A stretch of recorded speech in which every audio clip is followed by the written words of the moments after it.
Estar aquí, Señor, y estar con vida, Señor, con salud, solo es muestra de tu amor, Padre, de tu misericordia, Señor.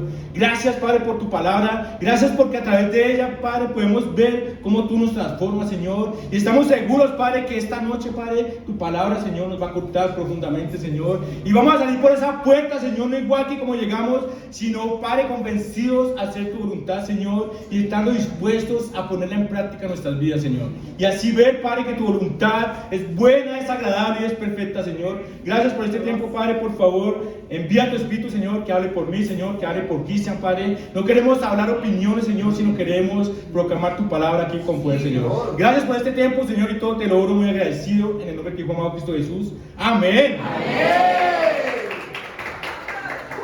Hay una leyenda africana que cuenta que cuando un león y un ciervo corren, muchas veces gana el ciervo. Y no es porque sea más fuerte, no es porque sea más rápido, sino porque el león corre por comida, mientras que el ciervo corre por su vida. Y esa es la diferencia, está precisamente en el propósito que tiene. El león tiene una necesidad que es comer, que es saciarse quizás, pero el ciervo tiene una razón para vivir. Es no rendirse, porque donde flaquee un poquito, el león se lo va a comer, ¿ven? Y cuando el propósito es más fuerte que esa necesidad que tenemos diariamente, cuando el motivo es tan vital, incluso como respirar, nada ni nadie nos puede detener. Y Jesús nos enseña lo mismo en la Biblia. Nos llama a no solo dar algo, sino a darlo todo. Él no quiere ver solo lo que hacemos nosotros mismos, sino quiere ver hasta dónde podemos llegar con Él en nuestras vidas. Así que si tú estás hoy aquí, quiero hablarte de esto, de vivir con un propósito, de dar tu máximo en la vida, de no correr por obligación, sino correr por un destino. Por eso el título de mi prédica es Da todo por el propósito. Primer punto, sueña como Jesús lo haría. Y muchos conocemos esta escritura que está allá en Mateo 28, del 18 al 20. Vamos hasta allá rápidamente. Casi no la leemos. Mateo 28, Mateo capítulo 28, versículo del 18 al 20. ¿Conmigo? Dice así: Jesús se acercó entonces a ellos y les dijo: se me ha dado toda autoridad en el cielo y en la tierra. Por lo tanto, vayan y hagan discípulos de todas las naciones, bautizándolos en el nombre del Padre, del Hijo y del Espíritu Santo, enseñándolos a obedecer en todo esto, y les aseguro que estaré con ustedes siempre hasta el fin del mundo. Seguramente has escuchado esta escritura muchas veces, seguramente no la conoces, y si tú estás aquí y eres invitado, Dios te la está mostrando. Y si tú quieres saber profundamente qué es esto, bueno, te lo voy a explicar. Porque somos pocos los que entendemos el corazón detrás de esta gran comisión. ¿Qué hay de fondo? ¿Qué hay ahí para poder comprenderlo y ver qué es lo increíble que hizo Jesús? Y estamos aquí solo con el propósito de ver qué Dios nos quiere decir esta noche. Dios aquí básicamente dice: vayan y hagan discípulos de todas las naciones, enséñenle la palabra de Dios. Y muchos estamos básicamente probando día tras día y viviendo en un círculo, y no comprendemos que Dios lo que quiere traernos es luz, y Dios quiere traernos un propósito para nuestras vidas. Quiero que me acompañen a Lucas 4, versículo 16 al 21. ¿Conmigo? Contigo no. Wow. ¿Estoy practicando? Lucas 4, versículo 16.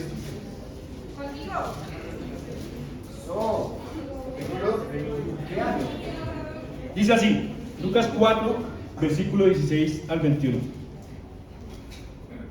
Fue a Nazaret donde se había criado, y un sábado entró en la sinagoga. Wow, Jesús le gustan los sábados. Como era de costumbre, se levantó para hacer la lectura, y le entregaron el libro del profeta Isaías.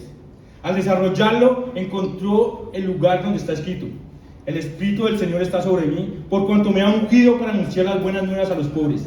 Me ha enviado para proclamar libertad a los cautivos y dar vista a los ciegos, para poner en libertad a los oprimidos, a pregonar el año en el favor del Señor. Y esta escritura es increíble porque Jesús fue al lugar donde había nacido. Es decir, Jesús fue a cumplir el propósito en su ciudad. Tú entiendes que estás aquí en esta ciudad no por casualidad, sino porque Jesús quiere que tú cumplas el propósito aquí en Bogotá.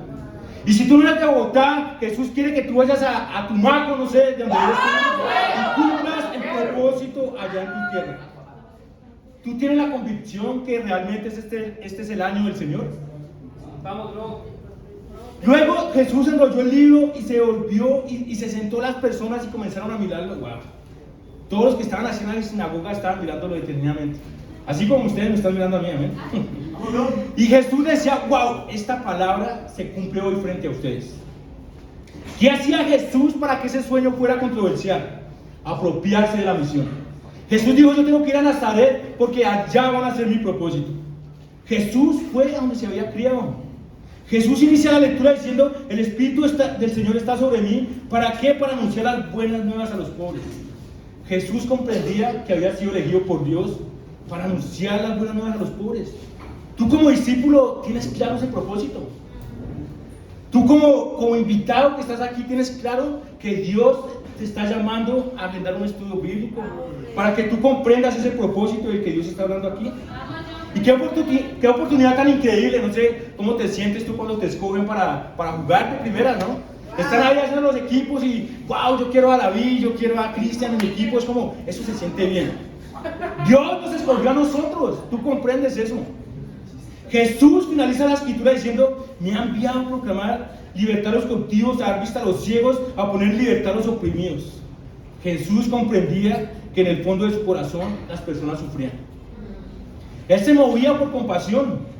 Y en la actualidad, amén, universitarios sufrimos, estamos en final de semestre, amén. Unos están agonizando, amén. Tienen ojeras así súper grandes. Los solteros también quizás están sufriendo, no sé, por el trabajo, porque quedan muy lejos, amén. Porque les pagan muy poco, no sé.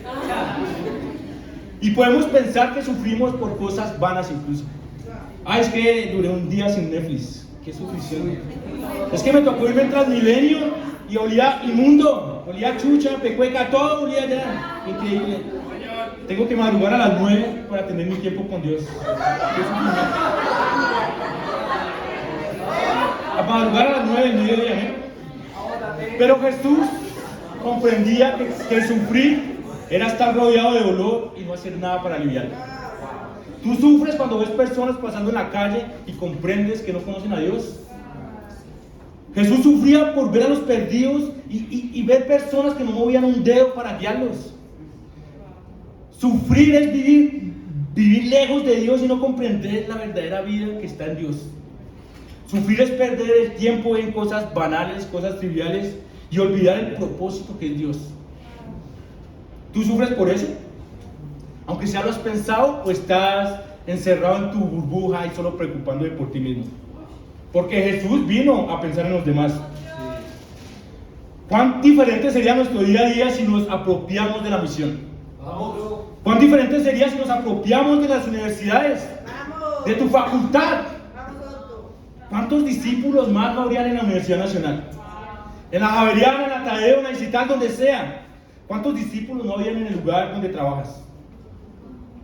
No sé, en la vivienda, en Conecta, no sé, en Nestlé, no sé. Pero habrían discípulos si tú te apropiaras más de la misión como hizo Jesús. Quiero ponerles un reto aquí rápidamente. Y es que hagas tuya la misión.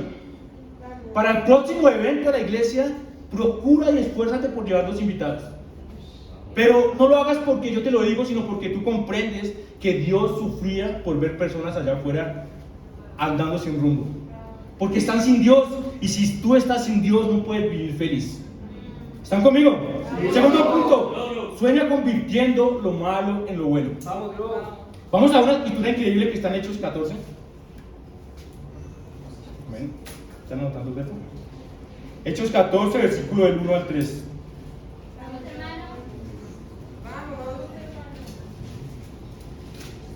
Conmigo, uno más. Hechos 14, del 1 al 3, dice así: en Iconio, Pablo y Bernabé entraron como de costumbre a la sinagoga judía y hablaron de tal manera que creyó una multitud de judíos y de griegos. Pero los judíos incrédulos incitaron a los gentiles y les amargaron el ánimo contra los hermanos. En todo caso, Pablo y Bernabé pasaron allí bastante tiempo hablando valientemente en el nombre del Señor, quien confirmaba el mensaje de su gracia, haciendo señales y prodigios por medio de ellos. ¡Wow! Esta escritura es increíble. Pablo y Bernabé entraron como de costumbre, dice ahí, ¿no? Ellos estaban apropiados de la misión. Ellos no podían vivir un día sin siquiera evangelizar a las personas. Y hablaron de tal manera que la multitud creyó. Imagínate tú hablar de tal manera que todo el que tú hables y evangelices te crea de una vez. Que todas las personas que tú evangelices, todas te agenden estudios bíblicos. Que tú evangelices a tu jefe y tu jefe te diga, yo quiero estudiar la Biblia. Imagínate hablar de tal manera. Tú hablas de esa manera con tus amigos, con tus compañeros de clase, con tu papá, incluso con tu mamá, con tu hermano físico.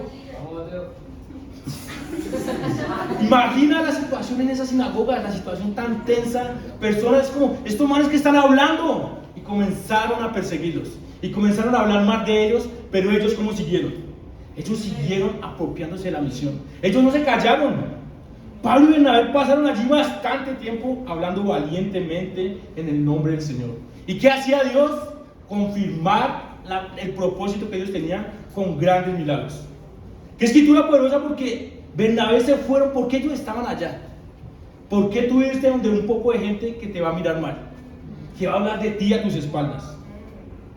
John, pero es que tú no entiendes, esa situación en mi casa es difícil. Es que mi papá, tú no conoces a mi papá. Mi papá no estudia la Biblia. Mi hermano, no, mi hermano está en un seminario para ser cura, tú no lo conoces. Claro que entiendo eso, es como, yo estoy en vacaciones. Y es difícil porque tengo que viajar a mis papás. No puedo evangelizar esta semana. Es difícil porque yo no soy de aquí de Bogotá. Es difícil porque tú no conoces mi situación. ¿Cómo te ves tú con tu propósito, con el propósito que Dios te está dando esta noche? ¿Estás soñando con esa misión? Porque podemos pensar que las vacaciones son malas, porque la universidad cierra, amén, porque todos están afuera y todo se vuelve más complicado. Pero Pablo y Bernabé nos dicen como ellos se unieron y comenzaron a transformar esas vacaciones, esas situaciones adversas en oportunidades para evangelizar más personas. Y en medio de amenazas los discípulos se unieron y cambiaron la eternidad de muchos. Muchos creyeron en el mensaje de Dios, muchos estudiaron la Biblia y muchos se volvieron discípulos. Si tú estás estudiando la Biblia en este momento, el llamado es el mismo. Toma la decisión de vivir como discípulo. Si tú eres invitado y no sabes qué es eso, agenda un estudio bíblico y date cuenta cuál es el propósito que Dios tiene para tu vida. No mires el sueño, vive el sueño junto con Dios. Discípulos que sueñan juntos son discípulos que cambian realidades.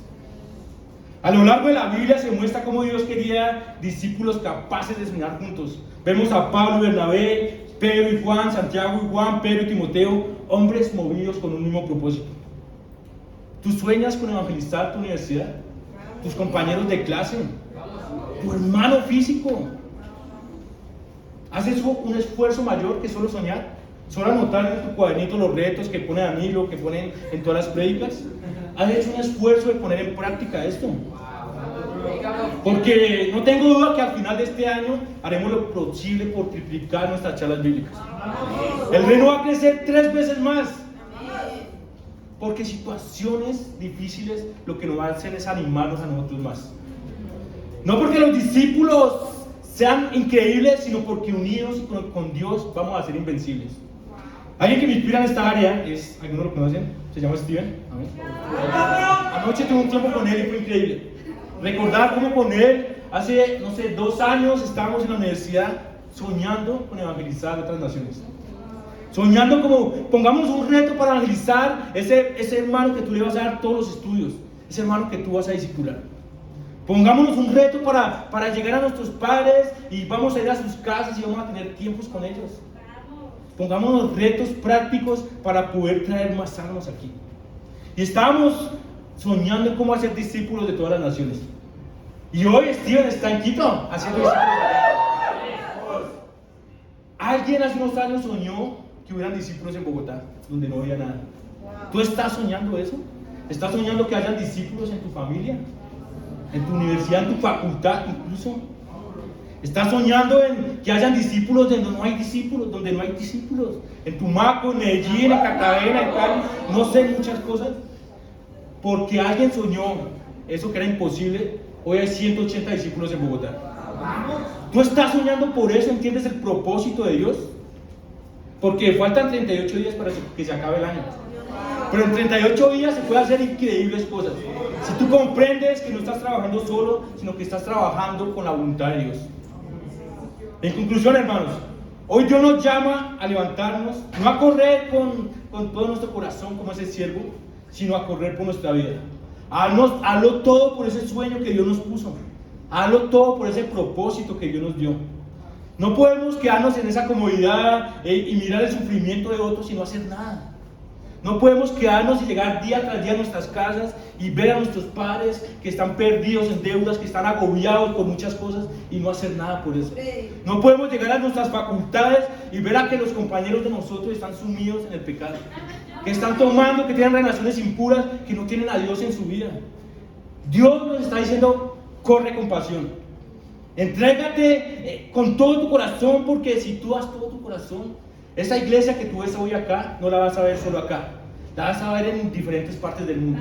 Pero eso solo va a ocurrir si tú te apropias de la misión que tienes. Si tú te apropias y entiendes que el propósito de tu vida no es estudiar, trabajar, llegar a la casa, dormir, comer y así repetir 50 años de tu vida. Dios tiene propósitos más increíbles para ti. Pero solo depende si tú esta noche sales por esa puerta decidido a poner en práctica la palabra de Dios, y para Dios sea la gloria.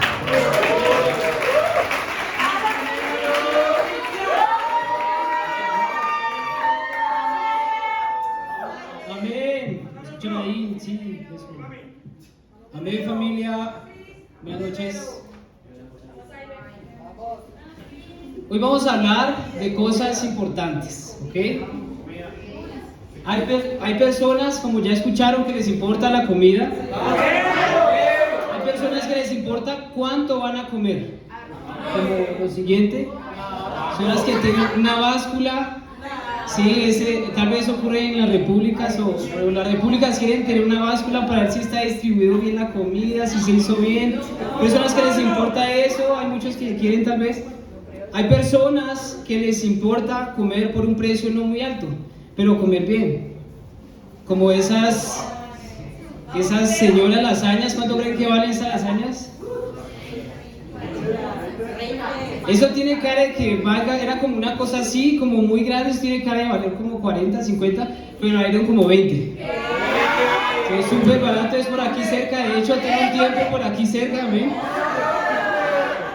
Hay personas que les importa comer mucho, comer increíble, como la siguiente aquí.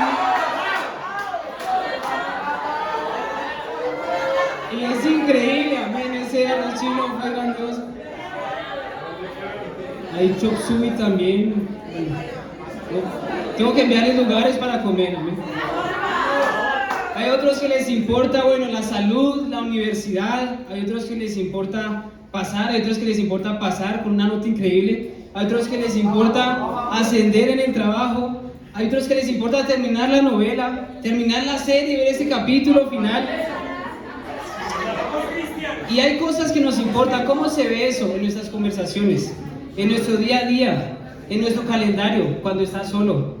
Ahí se ve justamente lo que importa. El título de la clase es ¿qué es lo que realmente te importa? ¿Qué es lo que realmente te importa? Vamos a Jeremías 12. Jeremías capítulo 12. ¿Qué es lo que pasa aquí momentos, años antes del exilio? ¿Qué es lo que ocurre? Y de hecho profetiza Jeremías, habla a Dios por medio de Jeremías. ¿Qué es lo que habla Dios sobre el pueblo? Jeremías 12, versículos 7 hasta el 11. He abandonado mi casa, he rechazado mi herencia, he entregado al amor de mi vida en poder de sus enemigos. Mira cómo Dios ve al pueblo. Mi heredad se ha comportado conmigo como león en la selva, lanza rugidos contra mí, por eso la aborrezco. Mi heredad es para mí como un ave de muchos colores, acosada por las aves de rapiña. Vayan y reúnan a todos los animales salvajes, tráiganlos para que la devoren. Muchos pastores han destruido mi viña, han pisoteado mi terreno, han hecho de mi hermosa parcela un desierto desolado. La han dejado en ruinas, seca y desolada ante mis ojos. Todo el país ha sido arrasado. ¿Por qué? ¿Cuál era el motivo? ¿Qué fue lo que pasó para que eso llegara hasta ese punto? Porque a nadie le importa. ¿Qué es lo que pasa aquí? Está Jeremías profetizando. Dios ve al pueblo como el amor de mi vida. Dios nos ve como el amor de su vida. Pero todo estaba en ruinas, unas ruinas espirituales, algo horrible. Las personas estaban totalmente contrarias a Dios. Aparentemente estaban haciendo las cosas bien, pero por dentro estaban con muchos ídolos. Estaban lejos de Dios. Y lo que Jeremías profetiza, sabemos que pasó más adelante. Esas ruinas espirituales que estaban, las harían unas ruinas físicas con el pueblo. Y se irían todos al exilio. ¿Por qué había pasado todo eso? ¿Por qué había llegado hasta ese punto? Porque a nadie le importaba. Tal vez tú estás hoy aquí incluso. Tal vez tú no has faltado a una sola reunión en todo el año. Pero aún así puedes no importarte con Dios. Aún así los otros pueden no importarte. En primera de Juan capítulo 4, 20 y 21 dice lo siguiente. Vamos allí. Primera de Juan capítulo 4, 20 y 21. Si alguien afirma, yo amo a Dios, pero odia a su hermano, es un mentiroso. Pues el que no ama a su hermano, a quien ha visto, no puede amar a Dios, a quien no ha visto. Y Él nos ha dado este mandamiento: el que ama a Dios, ame también a su hermano. Si tú no te importas con la familia espiritual, si no te importas con tu hermano, con tu hermana, tú no te importas con Dios. Tú puedes estar aquí y no importarte con Dios. Tal vez tu egoísmo puede ser la causa de la destrucción de tu charla bíblica. Puede ser la causa de la destrucción de la iglesia, de tu ministerio. Tal vez compartes la fe, tal vez no compartes la fe con tus compañeros de trabajo, con tus vecinos, con tu familia, con tu ciudad, porque piensas alguien más dorado. No tienes tiempo. Cuando tienes tiempo no tienes recursos. Cuando tienes tiempo y recursos hay algo más importante. Siempre hay algo más importante. Esperas que alguien más lo haga. Siempre nos importa algo. A los universitarios les importa terminar. A los de trabajo les importa continuar con su trabajo, pagar el arriendo, las deudas, la moto, ir a Brasil. Siempre hay un propósito de fondo. Pero ¿por qué no te importa la misión? Sí, Cristiano, me importa mucho. ¿Cómo fue tu semana de estudios bíblicos? Tal vez llevas no solo meses, días, pero años como discípulo sin tener un estudio bíblico, sin haber ayudado a alguien, sin haberte preocupado por alguien. ¿Ya has ayunado? ¿Sabes siquiera lo que es ayunar? ¿Has preguntado al discipulador qué es ayunar? Tal vez aquí puedes decir, sí, me importa mucho, Cristian, qué increíble, ¿sabes qué voy a importarme esta semana? Pero sales de aquí y sigues haciendo lo mismo. Sales de aquí, en medio de la confraternidad, estás en tu teléfono, estás jugando, porque alguien más está hablando con ese hermano. Porque esa persona está triste o es como rara, es como, no es de mi tipo, ¿sabes qué? Yo no hablo con ella.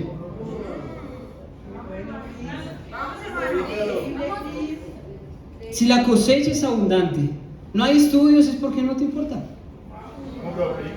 No te importa. Lo increíble, familia, es que todo eso puede cambiar. Vamos a Nehemías capítulo 1. Nehemías 1, versículos del 1 al 4. Esto es años después de que ocurre el exilio. Vamos a ver qué de hecho aprendió Nehemías con todo esto.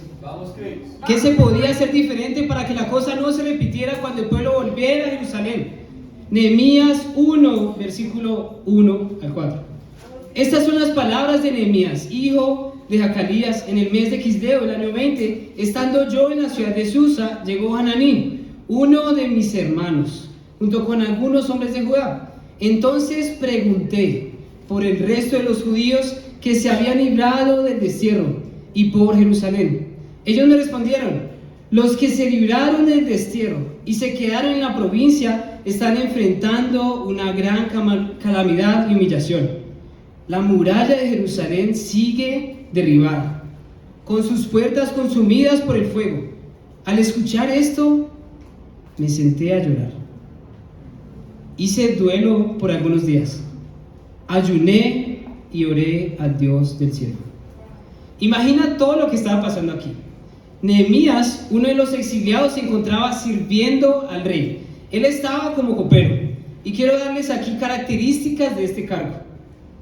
El primero, el copero, tiene acceso directo al rey. Es un privilegio enorme en la antigüedad. Pocas personas podían hablar con el rey sin intermediarios. El copero sí lo lograba. Eso le da mucha influencia política porque podía opinar, aconsejar o transmitir peticiones al rey. Confianza absoluta del rey. El copero probaba la bebida para demostrar que no estaba envenenada. Si el rey confiaba su vida en él, también confiaba sus secretos, sus asuntos delicados.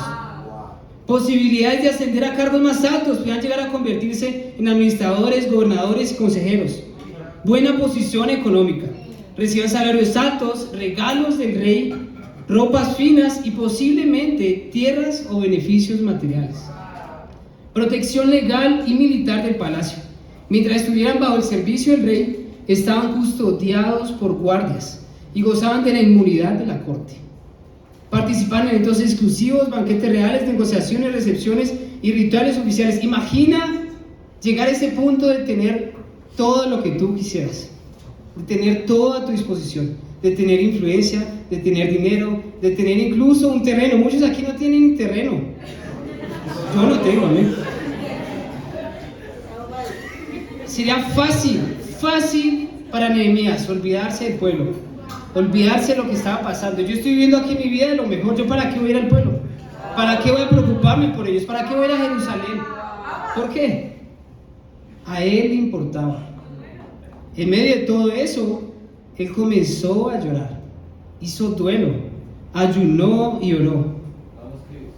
Un día el rey lo ve triste, le preguntaba qué era lo que pasaba. Nehemías le cuenta todo y le pide al rey recursos y el tiempo para ir a reconstruir la muralla, dejando esa vida increíble de ensueño que muchos quisiéramos. ¿Por qué? Porque él se importaba. Él sentía, no se trataba para él de números, de influencia, para él se trataba todo de las personas. Vamos a ver qué pasó más adelante en Nehemías 4, versículo 11. Nehemías 4, 11.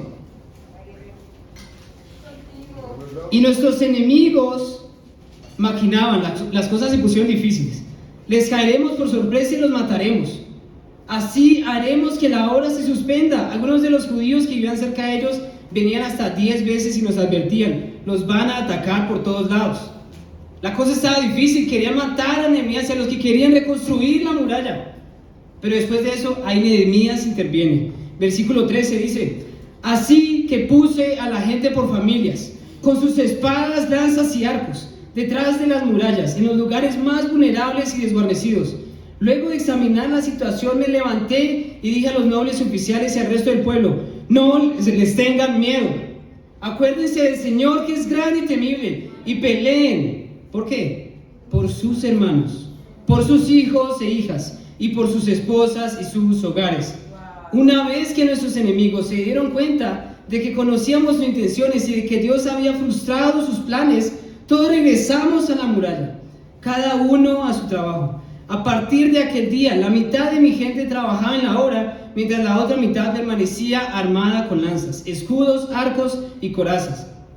Los oficiales estaban pendientes de toda la gente de Judá, tanto los que reconstruían la muralla como los que acarreaban los materiales. Hacían su trabajo con una mano y con la otra sostenían un arma.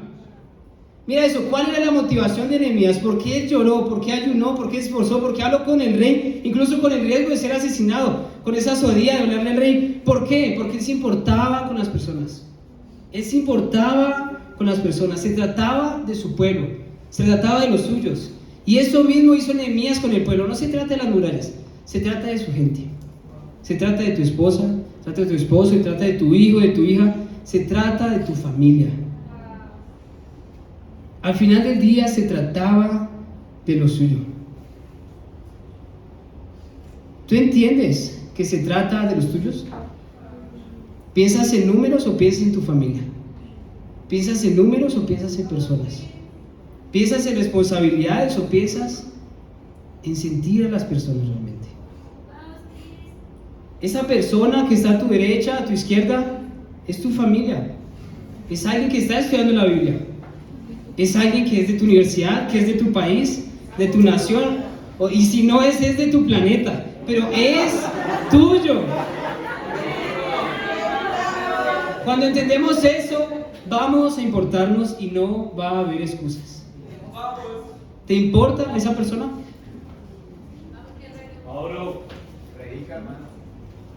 ¿Cómo se ve cuando nos importamos?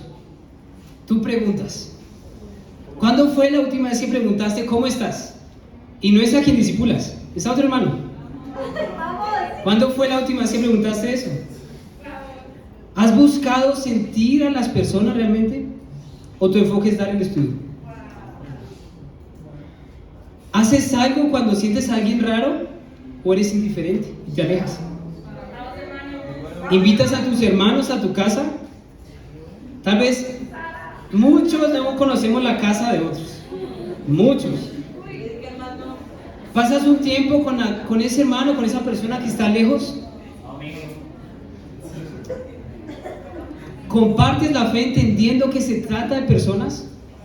No se trata de una responsabilidad, sino de ese futuro hermano, esa futura hermana, esa persona que va a estar en mi boda, esa persona que va a estar acompañándome en mi grado, esa persona que va a estar ayudándome.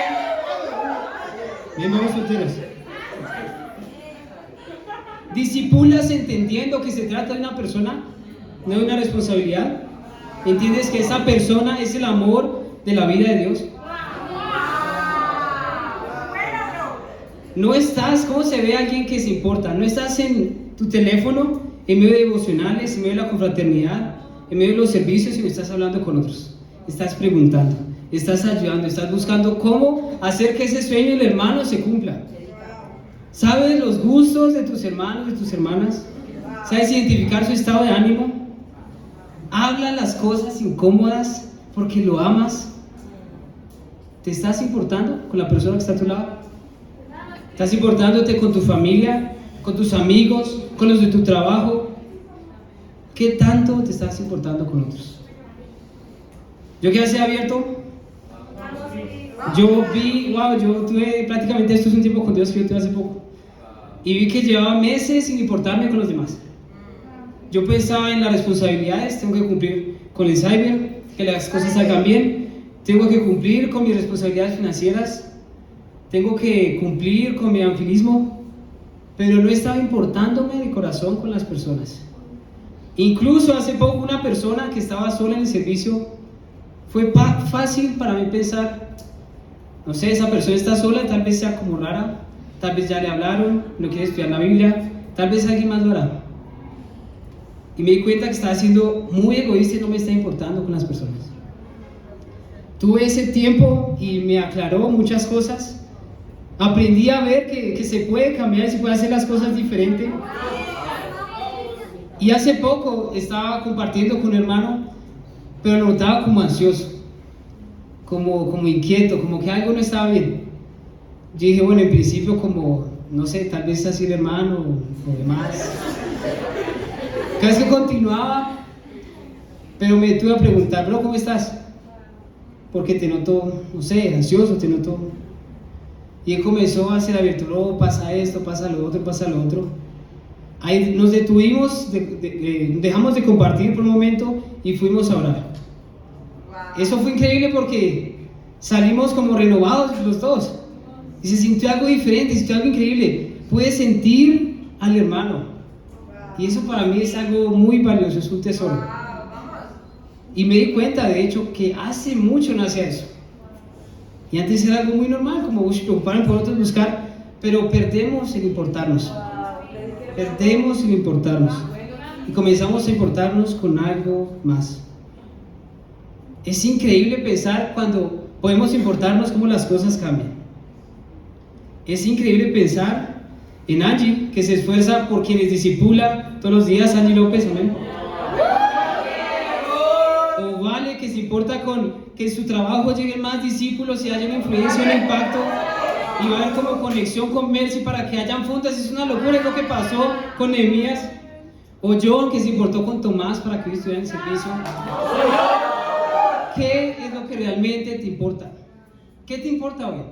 ¿Qué te importa hoy? ¿Qué hay en tu mente? ¿De qué hablas en tus conversaciones? ¿Sales aquí y hablas de qué vas a comer con un hermano? ¿Sales aquí y hablas de tu corazón? ¿O simplemente quieres irte? Termina la última canción y te vas. ¿Qué es lo que realmente te importa? Cuando nos importamos, cosas increíbles cambian. Yo recuerdo con mucha alegría cómo personas se importaron conmigo. Cómo iniciamos como unas 12 personas, algo así, y hoy hay 180 en la iglesia. Cómo podemos importarnos con las personas de Medellín, con las personas de Cali, con las personas de Barranquilla, con las personas de más lugares. Impórtate de corazón, haz un cambio. Sí, la comida es importante, claro, porque si no morimos de hambre, morimos con enfermedades o algo así. Pero es más importante tu hermano, es más importante tu hermana, es más importante la misión. Siente a las personas, haz un cambio en tu vida, que hoy salgas diferente y que hoy salgas sintiendo de corazón a los demás. Para Dios sea la gloria.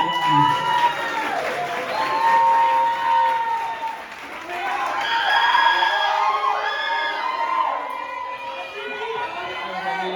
Wow, qué increíbles predicas, un aplauso, amén. Gracias este espacio, vamos a dar unos breves comentarios de qué tal nos pareció la predica y qué decisiones tomamos. Bueno, mi nombre es Juan Pablo y mi querida hermana Melissa. Y yo voy a hablar un poquito de la predica de John Frey, da todo por el propósito. Me llamó mucho la atención que, bueno, el sueño de Jesús era que todos los demás soñaran por alcanzar algo que realmente vale la pena, pero me quiero enfocar en el punto 2, que dice, sueña convirtiendo lo malo en lo bueno. Y es pensar que las situaciones adversas son las mejores oportunidades para ver el poder de Dios, ¿no? Y generalmente creemos que